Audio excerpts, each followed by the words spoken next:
creature of habit when you travel this much. You want your regular things to do when you travel, right? All right.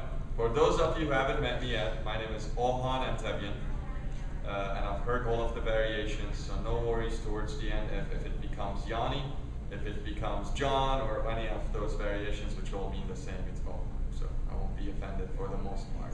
There are some that do offend me. For example, my last name is Antebian.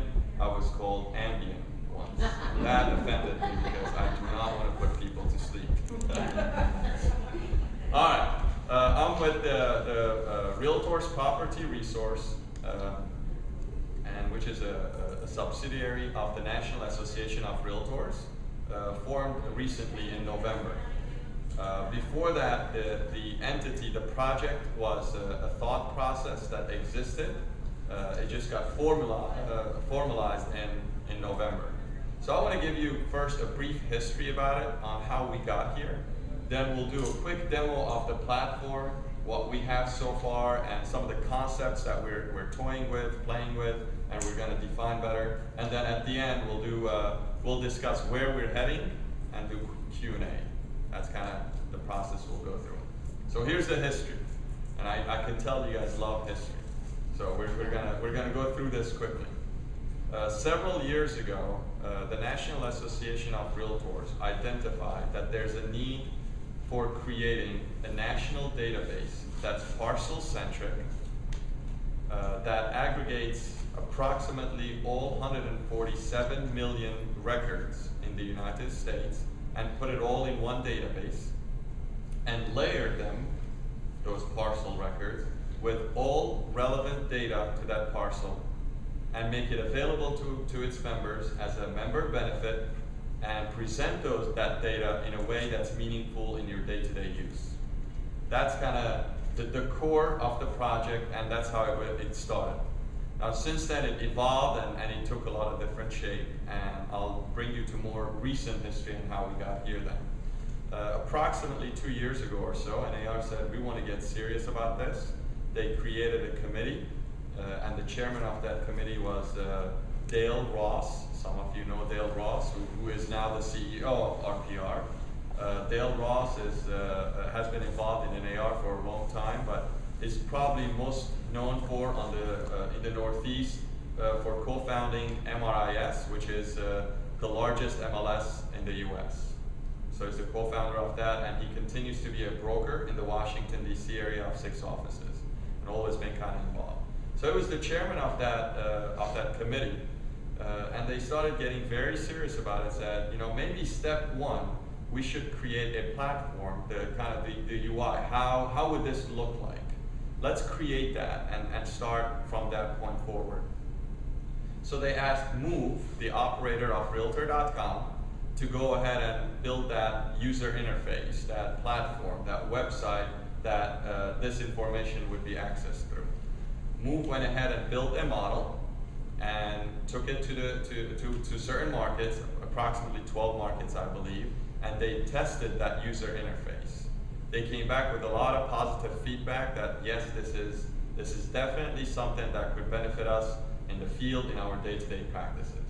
So that was the feedback. But in the meanwhile, that same committee was tasked with finding what would really make this work, which is the data. As you know, you could have that interface, but without the engine behind it, without that data, they would have very little meaning to you. So they send out an RFP, request for a proposal, to 2 entities in the United States that have this kind of data, aggregate this data for their business purposes. One is First American, and most of you are familiar with them. They have a lot of different business areas. One of them is aggregating public records, aggregating deed recordings, and things of that nature. The other company is LPS, Lender Processing Services. Perhaps you're less familiar with them because of more recent name changes. They used to be part of Fidelity National Financial, which you're familiar with. They since then spun off a division, LPS, and it became a separate company, $3+ billion company, Fortune 500, and that division that used to be under Fidelity, that specialized in this aggregation, went with LPS. So those were the two companies that received the RFP and responded to it. First American quickly withdrew their participation after initial meetings, saying this may cannibalize our existing business model. We do, aside from aggregating this and a lot of different things we do with this data, one thing that we do and make money with is sell this to MLSs to make it available to their members, and you are looking at this as a member benefit at no cost. This will cannibalize our business model, and we're not interested. Very valid. LPS, on the other hand, who doesn't, that business area is not as developed as First American for them. They don't have as much penetration within the MLS world with that business. Said, you know, that's irrelevant to us, and we're willing to speak. We're willing to progress the conversation. So they sent specifically a team from cyberhomes.com. I don't know how many of you are familiar with cyberhomes.com, which was designed and built by Marty Frame, who started his career at Realtor.com and a good friend of mine.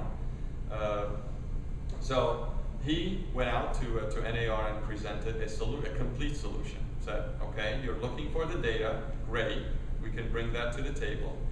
But we would also like to propose using cyberhomes.com's source code, the UI, what you see there, to build this project, because it is designed to handle all parcels in the United States. That's what it's designed to do.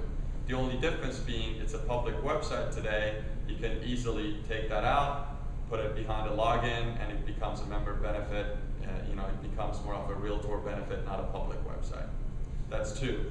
Three, they presented a business model behind this, saying, well, instead of making this a pure ongoing investment, which could lead, you know, who knows what size budget, what if we put a business model behind this, that this project funds itself from an operation cost standpoint on an ongoing basis? And they proposed a business model as well behind it, which I'll explain as I go through. Those three things won NAR's or that committee's approval, and they selected LPS or Cyberhomes to be the provider now of this service, and things started moving forward.